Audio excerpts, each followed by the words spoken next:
Here's how to enroll a new user in Defguard. You have to go to the core UI and from the main menu, pick the users section. You will see a list of currently added users. Now let's click on Add New User button. This will open a modal window that allows me to decide if I want to use the self-enrollment option or I want to add the user manually. By using the enrollment option, the administrator is required to provide only the basic information about the user account, and in case of adding the user manually, all of the details need to be provided by the administrator. So let's pick the easier option. Here the administrator is required to provide the basic information. So let's give a username,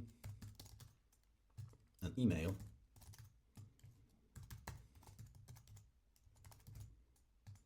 the first name and the last name. Phone number is optional. I can also assign the user to a group, but I'll skip this step for now.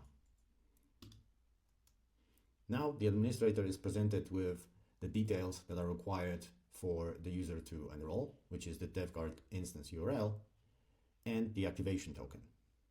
So the administrator can now send the credentials to the user manually, or he can send these credentials using an enrollment email. And that is what we are going to do now.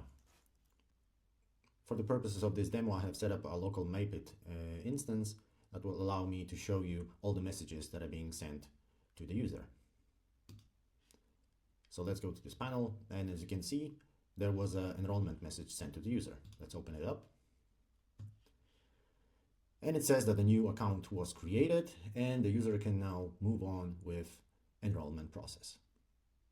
The easiest way to enroll is by clicking the Enroll with Desktop Client button in the message.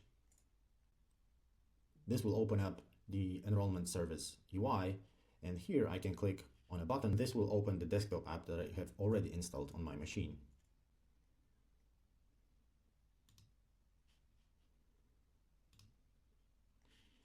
And as you can see, the enrollment process started.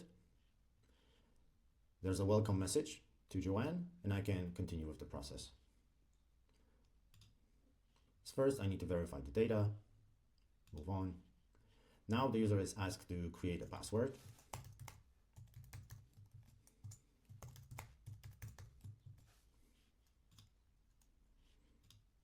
The user is also asked to name the device that is currently being configured.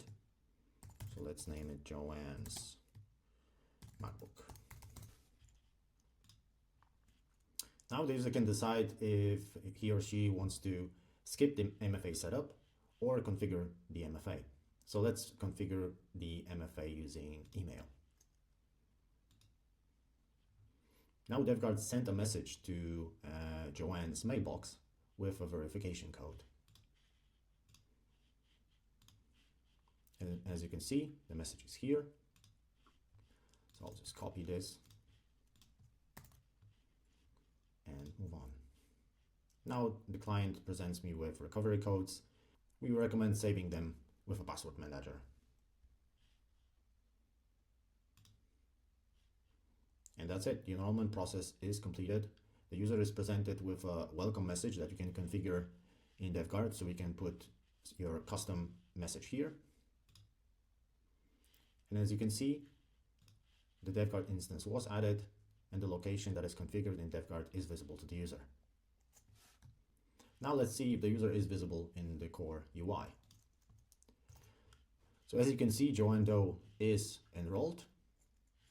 We can also see that Joanne's MacBook was also configured. We can also go to the user's profile. And as you can see, the device was configured. And also, email-based MFA is already enabled. And that is how you enroll users in Defguard.